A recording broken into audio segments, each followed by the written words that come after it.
The city of Hollywood, California is shrouded in mystery and darkness, protecting dishonesty while also rewarding bad behavior. So when a pure-hearted starlet overflowing with talent emerges on the scene, the public stops and takes notice. On the flip side, Hollywood notices as well. Evil, fake friends and bad actors surround the star and leech onto any talent they can get their grubby little hands on. Today's subject fell deeper into Hollywood than anyone we've discussed previously. Hollywood not only robbed her of her sanity, career, and sobriety, but it also took a young 32-year-old Brittany Murphy's life. Exploding onto the scene with the smash hit Clueless, Brittany Murphy would quickly steal the hearts of viewers all over the world with her larger-than-life personality, becoming the breakout it girl of 1995. For the next decade, Brittany would star in a plethora of cult classic favorites, date several huge stars, and even tie the knot with her new husband, Simon. My girls see candy kiss. The boys don't go ballistic when we move like this. But behind closed doors, life in the late 2000s would turn completely upside down for Brittany. By 2009, less than 15 years after Clueless, Brittany Murphy would tragically pass away, cutting her life short at only 32 years old. Leaving the world with a lot of unanswered questions, like what really happened to Brittany Murphy. In this episode of Deep Dive, I'm going to dive deeper than ever before into all of the theories surrounding the shocking loss of one of Hollywood's most beloved stars. Did she pass of natural causes as reported? Was she poisoned? Was Homeland Security somehow involved? So buckle up and grab a snack, because I'm about to take you through the twisted and tragic story of the life and death of Brittany Murphy.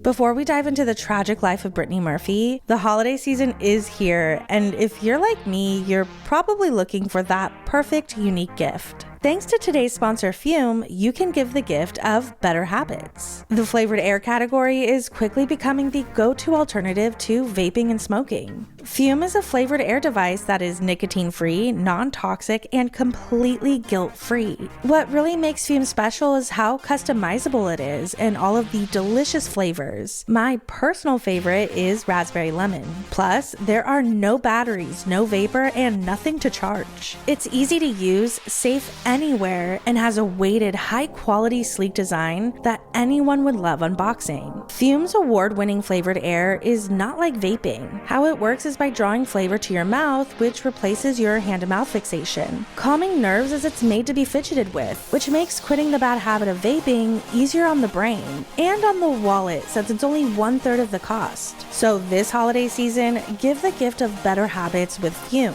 Head on over to tryfume.com/deepdive and use our code DEEPDIVE to get a free Fume topper when you order a journey pack. It's the perfect addition to make your gift even more special. And if you're lucky, you could even win one of Fume's limited edition gold-plated devices this holiday season. Again, that's tryfume.com/deepdive, or just scan the QR code on the screen and make someone's holiday unforgettable. The story of Brittany Murphy starts in the 70s disco scene. Her father, Angelo Bertolotti, aka AJ, was an older man who owned a network of strip clubs across Georgia and Florida. But those clubs were just a front for AJ's true passion, his career in crime with the Italian-American mafia. Sharon Murphy, Brittany's mom, was a bright-eyed younger woman who found herself drawn to AJ's wealth and influence. She would begin working at his clubs, and before long, the two would fall in love, quickly getting married despite the roughly 30-year age gap. On November 10th, 1977, the Bertolottis would welcome a baby girl named Brittany, opting to give give her Sharon's last name Murphy as a safety precaution due to AJ's connections to the crime world, a world that would inevitably catch up with them. See, when Brittany was just a toddler, AJ would receive multiple felony convictions, where he would end up spending nearly 12 years in prison. This would leave Sharon in a really tough spot. She now had a child to raise all on her own with little to no financial help. And Brittany wasn't any ordinary child. She had big dreams of becoming a star. I grew up with my mom. This is my favorite stuff. It's family photos. We always lived with other people or had other people staying with us or other family members. I was taught from a very early age to make wherever I am feel like home. And wherever my mom is, wherever my heart is, really is home.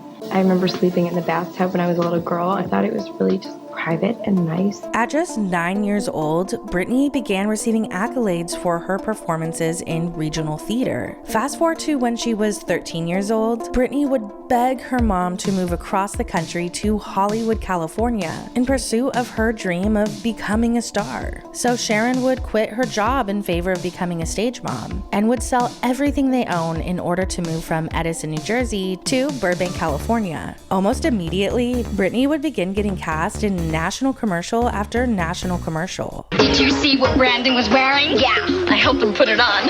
What? Come on, they look just like on the show. Yeah, but they look taller on TV. Just look at this place. I love what you've done.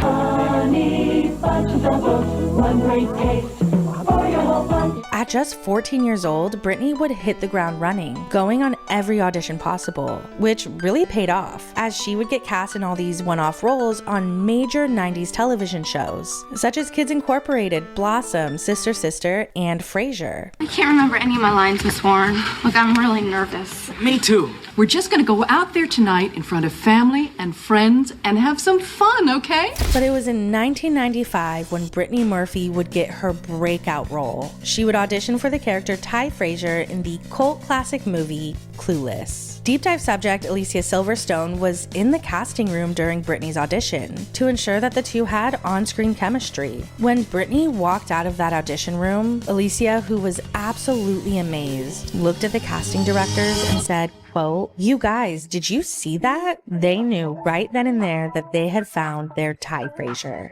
Well, I saw Brittany Murphy's audition. That was incredible. Like, I remember just being blown away. Absolutely adore Alicia. She's a sweetie pie. She's not anything like I expected. And I guess her image that's portrayed on TV or wherever I've seen her is just this little sex goddess. As if. In the drop top, in my knee socks, licking lollipops. Brittany Murphy came in Los Angeles, and I can't remember anything at all that she had done. I don't remember even having a TV or film or whatever to look at on her. Just the way she read, and she read great, and she had such an adorable look. She was really appealing, and yet you could see how she would be different from the other girls. From 91 through 95, I was on a different sitcom every year. I was just so thrilled that, my agent was sending me out on an audition for a real movie. I would like to go see it. I think it spans across a pretty wide age range. All teenagers are on like an ever constant quest to be older. They just want to be accepted as adults so bad, but they're just not ready yet. Rolling with the Shelby.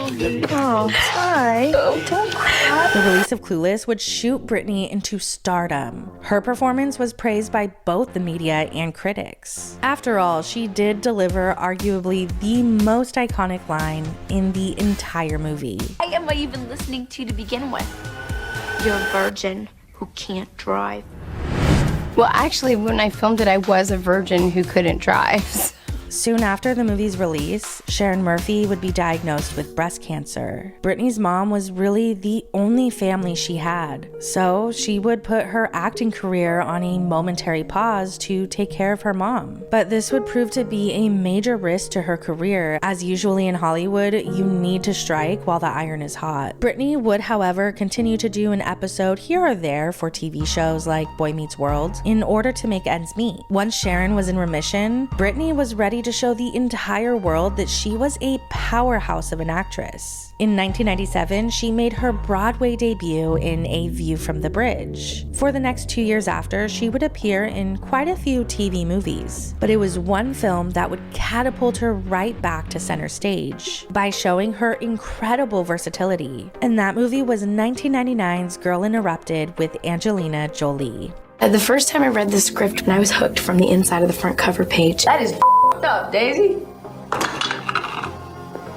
Come on. It's always great working with incredible actors. To look into honest eyes, it was interesting to learn from them, to see their different processes of how they go about doing what they do. Despite the immense praise Brittany got for her performance in Girl Interrupted, she was finally ready to break free from always being in a supporting role. But in order to do so, she had to succumb to the Hollywood pressures of being thinner and sexier in order to be castable for lead roles. That's when Brittany transformed from a sweet, curly-haired young girl to a bombshell blonde. I was afraid to be a blonde too, but I had dreams about it, which sounds extremely superficial, but I kept on coming back in my dreams, so I figured I had to make it come true in real life. The next major movie she would be cast in was 2002's 8 Mile alongside Eminem. I felt like a rock star because of you, because I was able to go straight from the premiere, dip out early, okay? Not even see the movie, which I saw the night before. It's great. Everybody needs to see this. Where's the camera that's rolling? See 8 Mile. It's unbelievable. And then go to the American Airlines terminal and actually be able to eat in the VIP section, Burger King, which they do not allow people to eat in there.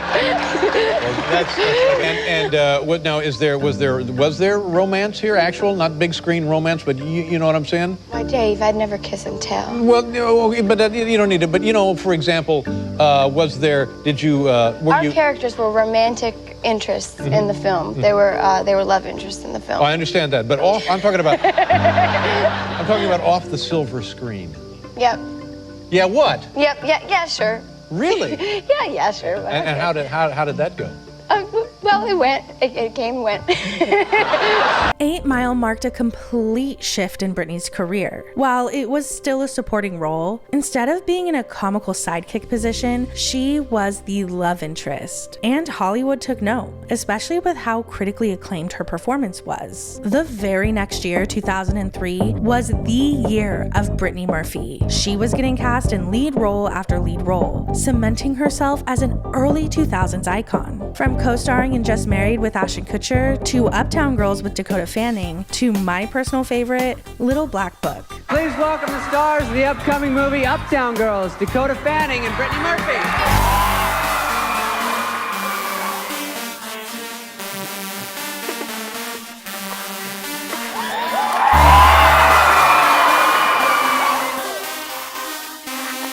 Brittany Murphy, ladies and gentlemen.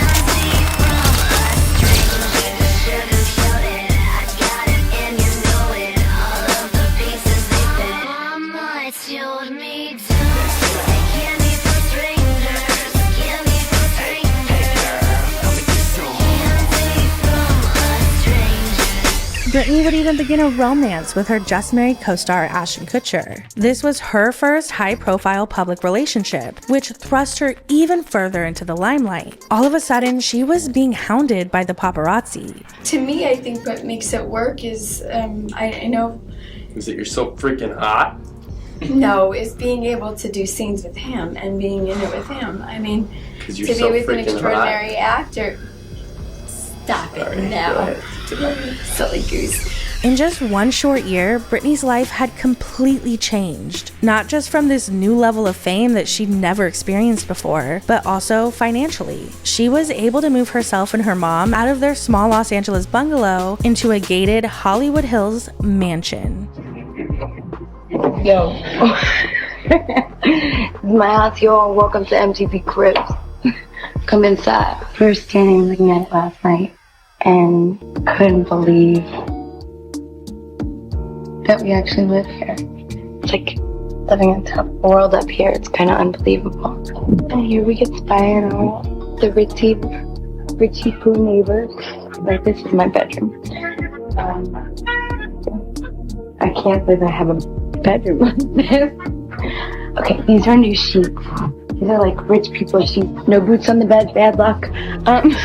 By 2004, Brittany Murphy had become America's sweetheart. The media loved to lift her up because she had this spark, this light about her. Despite her fame and fortune, Brittany was relatable to a majority of young girls. She was real, down to earth, humble, goofy, and had the most contagious laugh. What makes you feel beautiful? Oh, in the inside, it obviously doesn't have anything to do with sometimes looking into the eyes of a loved one, sometimes dancing around your bathroom, you know, with the music blasting, and that's beautiful to me. Brittany and Ashton would amicably end their 5-month-long whirlwind romance. Shortly after, Brittany would shock the world by quickly getting engaged to industry executive Jeff Koronitz. However, this engagement did not last long. About a month later, Brittany began dating Joe Macaluso, who she met on the set of Little Black Book. I'm keeping all that pretty private, but you know, the preliminary stuff, like picking out the bridesmaids and maid of honor and things like that. But there's no date set or no location. We're taking our time. We're euphorically engaged and enjoying that. As we have seen many times on Deep Dive, just as quickly as the media will lift someone up, they will then tear them down for profit. Brittany's breakup, failed engagement, and subsequent new engagement became the perfect time for the media to turn on her. All of a sudden, reports start coming out that Brittany is difficult to work with and is exhibiting erratic behavior. Journalists reported that during the promotion for Uptown Girls, Brittany laid on the ground, covered her face with a napkin, then stated that she was tired of people looking at her. I think there is absolutely too much pressure to be even thinner on set, and that there's always a part of your body that could be improved upon. When you feel like your career is slowing, you think, okay, am I not thin enough? Am I not pretty enough? Am I not good enough? Rumors about an eating disorder and drug abuse persist despite Brittany's insistent denials. She went on record with Jane Magazine and said, I had never done cocaine. I've never done cocaine. I'm losing weight because I'm just a healthy girl. I'm doing it the right way. But the rumors persisted because once a rumor like that is out there, it's really hard to shake it. Along with the eating disorder rumors, there are whispers that she's unreliable and difficult on set. Brittany's reputation hits bottom thanks to a blind item on a gossip site about an actress called Jordache Junkie. There was a blind item about a Jordache model who'd been having sex with somebody at a party. The New York Post points to Brittany, who recently became the new face of Jordache jeans. All this certainly took its toll. She suddenly became no longer an actress, she became a punching bag, she became a tabloid baby.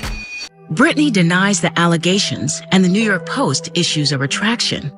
But it's too late. Due to all the bad press, Little Black Book would be Brittany Murphy's last major studio film where she was the main star. However, she was still getting cast in movies like Happy Feet and Sin City. It would seem like Brittany's life from here would continue to spiral down. It was on the set of Love and Other Disasters where the director, Alec Kashishian, could really see Brittany was struggling. It was also around this time that her engagement to Joe Macaluso, who she had been with for almost 2 years, was called off. Alex said Brittany, despite lovable on the outside, was in a lot of pain. So much so that he actually considered shutting down production for the entire movie. In 2006, Brittany was at a very low point emotionally, making it much easier for someone to weasel into her life and take advantage of her. That person would be her new boyfriend, unknown English screenwriter Simon Monjack. In an interview with the New York Post, Simon, who was 7 years older than Brittany, creepily said he actually first fell in love with her when she was a teenager after seeing her in a photo shoot. Quote, "I was very patient. Fast forward to April of 2007, Brittany and Simon would get married after dating for a short period. And it may not be a coincidence that the marriage took place only 2 months after Simon was arrested, spending 9 days in jail, facing deportation because his visa to the United States had expired. Yes, I'm sorry. Does anyone have a question? Oh, my fingernails aren't as pretty as... That's gorgeous. My husband has exquisite taste. Thank you. We just celebrated our 10-month wedding anniversary last weekend.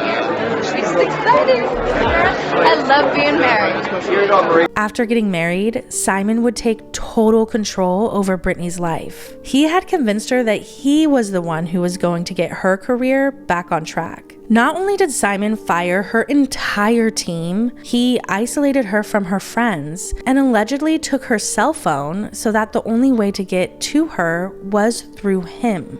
Monjack moves into the house that Brittany shares with her mother. When she married Simon, he became her everything. There was a lot of distrust going on with her current representation at that time that Sharon was very unhappy with. And so Simon says, hey, I'll just take care of all of it. Don't worry about it. I'll handle it. Colleagues and friends describe an increasingly codependent relationship. As Monjack begins to direct her career, he also takes charge of Brittany's appearance. He became her manager, makeup artist, hairstylist, and wardrobe stylist. Should he have been doing everything? Absolutely not. Simon in no way helped Brittany's career. The headlines were only getting worse. There were allegations of Brittany being glassy-eyed on set and at industry events. She was getting even thinner, and the press was accusing her of using various substances or having an ED, which caused her to get dropped from Happy Feet 2. The financial hits just kept on coming. King of the Hill was concluding, so she was losing her long-standing job of voicing Luann. By 2009, Brittany was only getting cast in TV or straight-to-DVD movies. Determined to get her career back on track, Brittany studies ballet at a dance studio. Golden Koschuk helps her prepare for an audition for the lead in Black Swan. She had a perfect body for ballet. She was thin. All her muscle structure was strong. Maybe a little bit too thin, and that's something we talked about with her. Ultimately, Brittany doesn't win the role in Black Swan, a film that would earn Natalie Portman an Oscar. Brittany's career just sort of took a nosedive. In November of 2009, Brittany, her mom, and Simon would fly to Puerto Rico, where she was set to star in a horror film titled The Caller. It was reported that just after 1 day on set, Brittany was fired. SNL would even make a joke of it on an episode that is now deleted. According to a source who worked on the film, Simon was the cause of this, as he was drunk on set. The source even referred to him as Satan. Simon has denied this and said that it was actually a mutual parting. The three would continue to vacation in Puerto Rico for the next 8 days, returning home to Los Angeles on November 28th. Sometime during the vacation, they had all picked up some kind of respiratory bug. However, despite being sick, Brittany would show up for one final red carpet event, where she didn't appear to be that ill and she was hopeful for the future. As far as having a New Year's resolution, I'd love to have a child next year. Full of life, with huge plans for the future, this was Brittany's final interview with Access Hollywood. Just 17 days later, on December 20th, 2009, Brittany would tragically be found unresponsive in the bathroom of her Hollywood Hills mansion. The group couldn't help but remember one beloved cast member sadly missing. Brittany Murphy, who passed away in 2009. Is there a certain memory that you go to when you think of her and your time spent on Clueless? Her laugh. Yeah. Totally. Contagious. So sweet. So genuinely sweet. Yeah. For a week, I couldn't believe it was real. And Alicia, your character, Cher, had to take Ty under your wing, and you helped her become, acclimated and come into herself. I taught her sporadically. Was Ty anything like Brittany? Sure. We look a hell of a lot alike. She was the youngest of all of us, I'm pretty sure, fairly sure. And she was just so sweet. She was like a hummingbird. We're following a developing story tonight out of Los Angeles. Actress Brittany Murphy has died after going into cardiac arrest at her home this morning. Brittany was looking towards the future. She wanted to get her career back on track, and she was also looking to have a baby.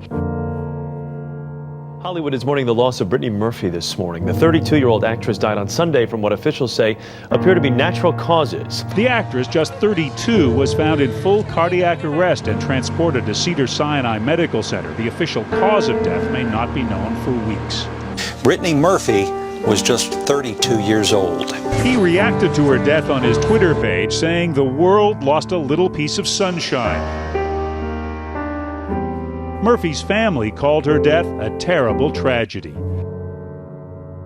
Within 24 hours of Brittany's passing, the assistant chief coroner, Ed Winter, stated, quote, "It appears to be natural," but he wouldn't know for sure until the toxicology report comes back. The world was already completely shocked to find out that Brittany Murphy, at just 32 years old, had passed away. Then to hear that it was potentially being considered of natural causes didn't sit right with the majority of people. That's when the public launched their own investigation, searching for answers. And immediately, rumors started swirling that Brittany's husband, Simon Monjack, had something to do with it, which brings us to the first theory. Simon came to Access Hollywood to set the record straight about the many rumors surrounding Brittany's death and his background. What do you think is the biggest misconception about you? Well, I'm often referred to as a criminal without a criminal record, which is quite funny. I woke up the morning after my wife died and there was a thing saying murderer. Calling you a murderer? Yeah, that I murdered my wife. You never saw, in the years that you were with Brittany, ever saw her use illegal drugs? Absolutely not, and nor did anyone else. Did she ever abuse prescription drugs? No. Kathy Najimy? Yeah. You remember her? I know Kathy well, of absolutely. course. She said on Twitter, she said she was the sweetest, most talented angel who got hooked up with the wrong people. Who's she talking about? Oh, she's probably talking about me, I'm guessing. I mean, Kathy is, has her issues and is... What issue would she have with you, though? I have no idea. I mean, every time I see Kathy, she gives me a hug and a kiss. The public had watched Brittany's life go into a complete downward spiral after Simon came into the picture in 2006. It had been speculated for years that he was abusive, completely isolating her from her closest friends. Simon has been described as a disturbed individual and a con man by the people who have come into contact with him. He has lied about having terminal brain cancer, being wealthy, owning multiple Ferraris, and had even claimed to have dated Madonna. But in reality, he was a pathological liar with a string of financial problems. In 2005, he was arrested for credit card fraud and theft. He got lucky in that case as the charges were never pursued. In 2006, he was sued by a mortgage firm where he was forced to pay out $470,000. His ex-wife Simone Bien sued him for $63,000 that he owed her. And to top it off, he had been evicted from at least 4 separate homes. As more and more information would be released to the public about Simon, it would appear that Brittany herself didn't even fully know who she had married. She was recently married, right? She was married about 3 years ago. Yeah, Okay, Simon Monjack. Now, the thing that's very strange about him, though, is that he has said he doesn't want an autopsy. Simon did request that no autopsy be done. And sometimes that's an indicator that somebody doesn't want you to find out what they had in their system. And I explained to him there's going to be an autopsy and we need to find out why she passed away.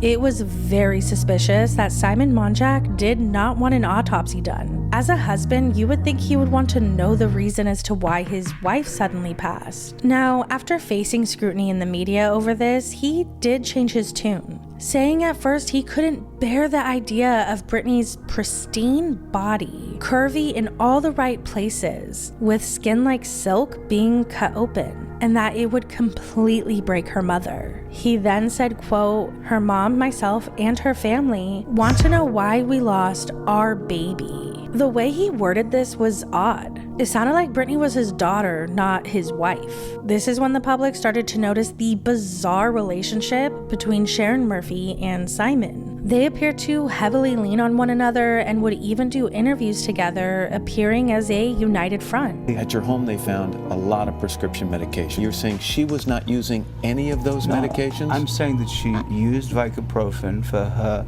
menstrual time, and at that same time she would have Seraphim, which is an antidepressant, for 5 days a month. She was terrified of anything happening. She never did any drugs. Did she have any kind of eating disorder? Absolutely not. You just need to go to a favorite restaurant, the Chateau Marmont, and speak to any waiter who will tell you that Brittany would quite happily order 4 plates of food and eat them all. It's insanity. Now this is where it gets really weird. Sharon and Simon would continue living together in Brittany's house after her passing. According to a Radar Online reporter who was allowed in the residence for an interview, Simon and Sharon were allegedly sleeping in the same bed. They would even do this odd photo shoot together where they were holding hands and looking deeply into each other's eyes, which inevitably sparked rumors that the two were romantically involved. Sharon denied these rumors to People magazine, saying they are disgusting, insisting that they are just close friends and family. We were waiting for the autopsy, and you start to think, well, okay, who gained from her dying? And then he's living in this house with Brittany's mom still. There was a set of pictures that came out taken by a photographer friend of mine of Simon Monjack with Sharon Murphy. It looked like parents greeting as opposed to a husband and his mother-in-law. But it was creepy. Shortly after, they told the press that they were both planning to move back to New York, as LA was just too painful. They did emphasize that they would no longer be living together, but would share custody of Brittany's dog. In this time, Brittany's cause of death would be finalized and ruled accidental. The report stated she passed of acute pneumonia, anemia, and prescription drug intoxication. She also had no alcohol or illegal substances in her system. However, the assistant chief coroner did say that the death could have been preventable. Quote, "This was a case of a person with pneumonia who was anemic, who was taking medications when she should have been getting medical treatment." Which brings up the question, why was Brittany not taken to the hospital by either her husband or her mother? It's just what it is. So there's nothing really more I can add to what I've said already. And so I hope that Brittany gets the justice that she deserves. That's all. Simon's plans of moving to New York with Sharon Murphy would never happen, as on May 23, 2010, Simon Monjack was found dead in the master bedroom just 5 months after Brittany had passed away in the same exact home. Simon Monjack was best known simply for being married to Brittany Murphy. Now he has followed her into death in an eerily similar way. Now, just 5 months after Brittany Murphy's tragic death from pneumonia and drug intoxication, her husband, Simon Monjack, has also died. The 39-year-old was found unconscious Sunday night in the same Hollywood Hills home where Murphy had gone into cardiac arrest December 20th. Ironically, Brittany Murphy's mother, Sharon, discovered the bodies of both her daughter and her son-in-law. Monjack suffered a heart attack just 2 weeks before Murphy's death and recently had complained of seizures. His death is under investigation by the Los Angeles County Department of Coroner with the assistance of LAPD. It appears to be a natural. There were some prescription drugs found that belonged to Mr. Monjack. The coroner found the cause of Simon's death to be acute pneumonia and severe anemia, almost exactly the same causes attributed to Brittany's death. This is when even more shocking revelations about Simon would come out. After he passed, friends and family were going through his laptop. That's when they found out that he had secret children that Brittany herself didn't even know about. Now, Simon's dark past could be an entire deep dive on its own. What we will go into is what the mother of his son had to say about him in relation to Brittany Murphy. Elizabeth Ragsdale said she believes Simon contributed to Brittany's passing. When she saw how thin Brittany was getting, she said she knew he had something to do with that, as he loves and women. She also said that even if he did not unalive Brittany, he allowed her to die by not taking her to a doctor. Elizabeth also believes he did the same thing to himself, as his past was unraveling in the public eye, and he would rather be gone than be discovered for the con man that he is. This brings us to the next theories, Sharon Murphy and the weird history behind Brittany's Hollywood mansion. A lot of questions have circulated around Sharon Murphy. Why didn't she take Brittany to the hospital? What was really going on between her and Simon? How did she end up discovering both bodies? Why was she the only one out of the 3 who lived in the mansion who didn't get severely ill? The speculation into Sharon Murphy being involved in some way started with the infamous interview with Larry King that she did alongside Simon. They were discussing Brittany's haunting final words. Brittany had woken up that morning struggling to breathe. She told her mom she felt like she was dying. Brittany then walked outside to get some fresh air. Her mom followed, and according to Sharon, Brittany said, quote, "Mom, I'm dying. I love you." Sharon was heavily scrutinized in the media after this interview for not seeking medical attention. The reasons as to why Sharon didn't do so has been widely speculated. It is said that Simon was advising they not go to the hospital, as it would become a headline and Brittany was trying to relaunch her career. Another reason could be the insane amount of prescription medications that were found. 90 bottles were located on Brittany's bedside table, some in her name, others in alias names. What's truly amazing about Brittany Murphy's autopsy is the incredible number of prescription drugs that were found in her system, half of which weren't prescribed to her. She was also taking 2 anti-epileptic drugs, Klonopin and Topamax, even though she'd never been diagnosed as having epilepsy. At the time, Brittany's husband, Simon Monjack's health was in decline. He had significant liver disease. There was also evidence of neurological disease and a whole series of other diseases as well. He was also epileptic.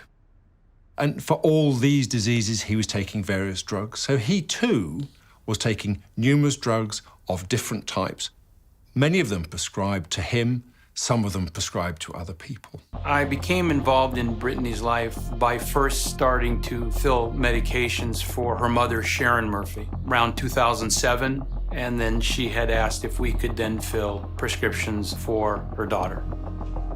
Sharon wasn't just ordering medication for herself. She was using pseudonyms to obtain medications for her daughter. Sharon used the name Lola Manlow to order Brittany's medications. Brittany, AKA Lola. We were starting to believe that there could be a potential for abuse. There is one thing we know for sure. Brittany loved her mother. Their relationship has always been described as unusually close and extremely enmeshed. It seemed as if there was a lot of codependency between them. They would even refer to each other as soulmates. My mom is my angel.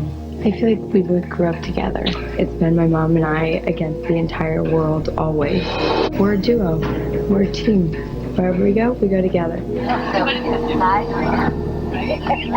She's Superwoman. He is my earthbound angel. After marrying Simon, Brittany took steps to ensure her mother was the one who would be taken care of in the event of her passing. She made an estate plan with a very specific statement. Quote, "I am married to Simon Monjack, who I have intentionally left out of this will." Brittany did all of the documentation to make a trust in order to leave her entire estate to her mom.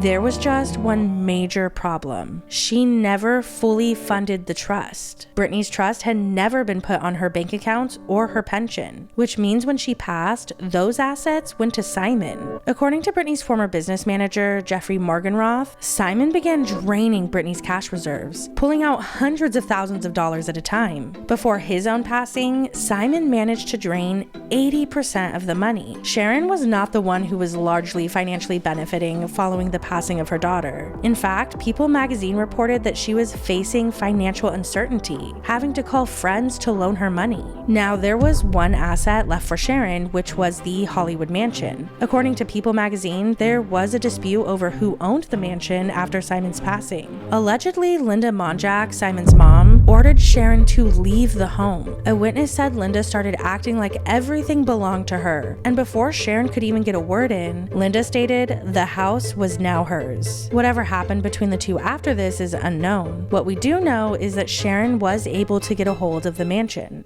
The mansion, nestled in the Hollywood Hills overlooking the Sunset Strip, has quite a mysterious, even paranormal past. Well, according to Britney Spears' makeup artist. Apparently Madonna had built this house, selling it to Britney Spears in 2001, and as we know, in 2003, Brittany Murphy purchased it. Bought this house furnished? Completely and thoroughly furnished. Why would you do that? Because we didn't have enough furniture to fit in this large house. Oh, so the house came all furnished? It's a rich people's house. It's a large, beautiful house. Okay, and so you bought... we had a little bungalow that was beautiful on Right. Beechwood Canyon, so we had moved out of the... So you told the realtor, we're looking for a rich people house. Well, it just sort of happened. Now, somebody famous used to live in this house. Be that way. That's correct. That's right. A very famous pop star. It's Brittany, bitch. It was decorated stunningly, but it hasn't had our own mark. Was something in the mansion responsible for both Brittany and Simon's deaths? One theory that came to light many years later is that the house is haunted. Your body like this. Your body like this. Julianne Kay, Britney Spears' former makeup artist, was on the We Need to Talk About Britney podcast. She stated that Britney had called her after a party weekend needing to relax. So Julianne sent her friend, who is a Reiki healer, to what was then Britney's house. Allegedly, Britney was convinced that the Reiki session had opened up some kind of spirit portal, and bad spirits had come in and they were trying to push her down the stairs or something crazy. It was so bad that Britney apparently left the home to stay at the Casa Del Mar Hotel and never returned. Shortly after, she put the home on the market and sold it to Brittany Murphy fully furnished. Now, before Simon's passing, he did do an interview with The Hollywood Reporter where he stated that Brittany Murphy felt something was off about the house and avoided it at all costs, often wanting to stay at a hotel. With this theory, it's really important to note that Britney Spears had lived in that home with Justin Timberlake and she sold it after they broke up. Now, another major theory in regards to the mansion was that it was filled with toxic black mold, which is deemed a silent killer. I have a certification called Council Certified Microbial Remediation Supervisor, which is the highest certification in my field that you can get and requires at least 10 years of experience in the field. In Brittany's case, she moved into the home in 2003, passed away in 2009. That's a potential 6 years of exposure to whatever water damage, bacteria, mold, etc. that was going on in her environment. Some of the most common symptoms that people experience are things like brain fog and chronic fatigue. But it also can cause hormonal disruption, which can obviously cause disruption to your thyroid, create things like irregular menstrual cycles. One of the primary contributing factors in Brittany Murphy's death was iron deficiency anemia. We're not talking about what mold creates, and that could be mycotoxins. It has the ability to cause something like anemia, which then could, create a weakened immune system, and where you can die from even something as simple as the common cold. At the time, the Los Angeles County Department of Health confirmed that mold was considered as a possible cause. But this was dismissed by the Los Angeles Coroner's Office, who stated that there were no indicators that mold was a factor in this case. In 2010, Sharon also dismissed this theory, saying that the reports of black mold were absurd and that the LA Department of Health never inspected the home. This is where it gets interesting in terms of the mold theory. See, before Brittany had passed, there was already a lawsuit with the builders of the mansion. It was unrelated to mold, but there were alleged issues with the home that we don't know the details of, as the suit was settled in 2009. Fast forward to 2011, Sharon is suing the attorneys who helped her settle that case, saying that they knew both Brittany and Simon had passed away in that home, and that they had informed her to take the settlement when she could have sued for wrongful death as well, basically indicating that the home may have had toxic black mold. 2 years after Brittany's death, Sharon sues the attorneys who had advised her to settle, because by settling, she lost the ability to ever sue the construction firm for wrongful death. The entertainment media jumps on the story and reports the new lawsuit means that Sharon now believes in the toxic mold theory. That lawsuit is ultimately settled and the terms are not disclosed. Now, this lawsuit could have been due to the financial struggles Sharon was facing. She had been trying to sell the Hollywood mansion that Brittany purchased for $3.85 million, listing it in 2010 at $7.5 million. But offloading a property that had a high-profile death and media reports of potentially toxic mold proved to be pretty impossible. Sharon just couldn't afford the home anymore, and in 2011, the mansion was going into foreclosure. It was even scheduled to be auctioned off. However, Sharon was able to find a buyer right before the auction, selling it at a massive loss of $2.7 million. We will never know if mold was hiding in the walls of Brittany's mansion, as the buyer ended up demolishing it and building an entirely new mansion.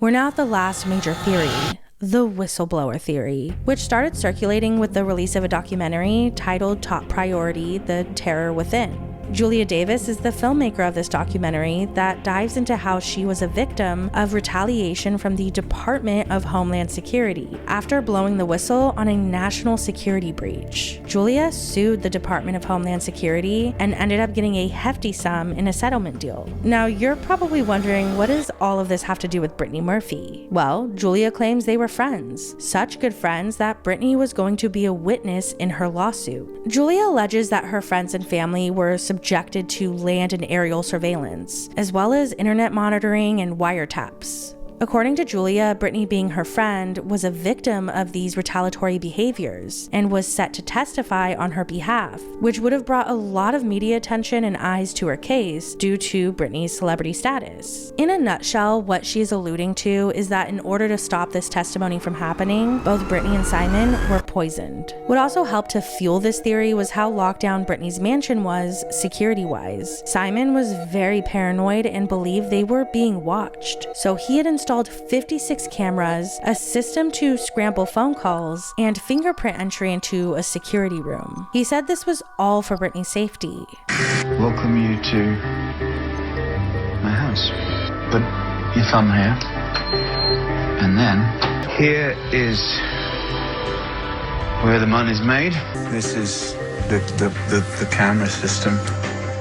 It's actually 56 cameras that cover the house, inside the house, outside the house. Julia Davis ended up getting in contact with Angelo Bertolotti, Brittany's father. It's important to remember that he really didn't play an active role in Brittany's life, as he was in and out of prison. Julia and AJ, they teamed up, and they started going on the news to spread this new theory. Today, new shocking allegations coming from her father, who says she was poisoned. And Murphy's father, Angelo Bertolotti, and family friend Julia Davis are joining us now. This is really shocking to a lot of people, hearing that you believe that she was poisoned. And I feel she was poisoned. There's no question about that. And I feel she was murdered. Julia, was there something specific in those reports that he's talking about that leads you to believe that it was poison and not natural causes? Yes, from the very beginning, AJ always believed that there was something very odd about Brittany's passing, and then reviewing autopsy reports, we could see that there were multiple symptoms that would usually go with poisoning. It is our belief that Simon was also poisoned by the same means, because both Simon and Brittany exhibited identical symptoms. More of Brittany Murphy's family members are stepping forward, pushing for the actress's death investigation to be reopened. They had everything to live for, and it was snatched away from them. I do think something is extremely wrong. It doesn't feel right. It doesn't sit right. Linda Monjack telling ABC News she wants a full investigation into Murphy's death and the death of her own son. Monjack's plea comes on the heels of stunning allegations made by Murphy's father, AJ Bertolotti. AJ then launches a lawsuit against LAPD and the coroner, saying Brittany's case was mishandled and her hair was never tested. This case was dismissed as AJ didn't show up to the court hearing. However, he did manage to get a sample of Brittany's hair to do independent testing. I have here the toxicology report that was requested by Brittany Murphy's father. Superficially, it's really quite scary. There's silver, there's arsenic, there's beryllium, there's a number of heavy metals which are commonly present in the body in trace amounts. But in this report, it shows that in the hair, they're present in high amounts. Heavy metal poisoning results in a whole constellation of symptoms, including blotchy skin, loose teeth, and bone marrow suppression, which causes anemia. Brittany's skin and teeth were normal. However, the autopsy report did show evidence of anemia. In fact, the autopsy report says that Brittany suffered from prolonged heavy periods. And that's the commonest cause for anemia in women of this age. So we have a reason to explain her low red cell count and her anemia. One explanation for the presence of these heavy metals within the hair is that these are chemicals that have the most colourful compounds within the periodic table. And it's likely that they were used within dyeing materials, and so it's possible that all of these heavy metals are simple contaminants caused by hair dyes. So on the basis of complete absence of any signs and symptoms in Brittany's first post-mortem examination, we have to dismiss this report completely. Sharon Murphy, who at this point was living a very private life, did send a letter to The Hollywood Reporter to not only set the record straight, but also to defend her daughter's memory from a man she states was never Brittany's real father, just a biological one. She said the coroner did extensive testing that doesn't align with AJ's tests that he got done from a website. She further stated that everything AJ and his collaborator Julia Davis have done is calculated to bring them money and fame. They say they want to write a book and do a documentary. Clearly, the whole stunt is fuel for their aspirations. Sharon further states that Brittany did not know Julia Davis, that she never signed a statement to support Julia, she never met with her. Despite the lack of evidence of Brittany Murphy being involved in this whole whistleblowing case, this theory did get some widespread online attention as well as some media coverage. The sudden loss of Brittany Murphy will always have people questioning what really happened. Even this year, there are new theories emerging revolving around P. Diddy. However, there is one theory everyone can agree on. The Hollywood machine lifts starlets up only to chew them up and spit them out, leaving them vulnerable to be preyed upon and taken advantage of. Brittany Murphy, unfortunately, was a victim of this. She was a bright light in the darkness that is Hollywood. Brittany will forever be remembered for her incredible talent, larger-than-life personality, and a laugh that could brighten anyone's day.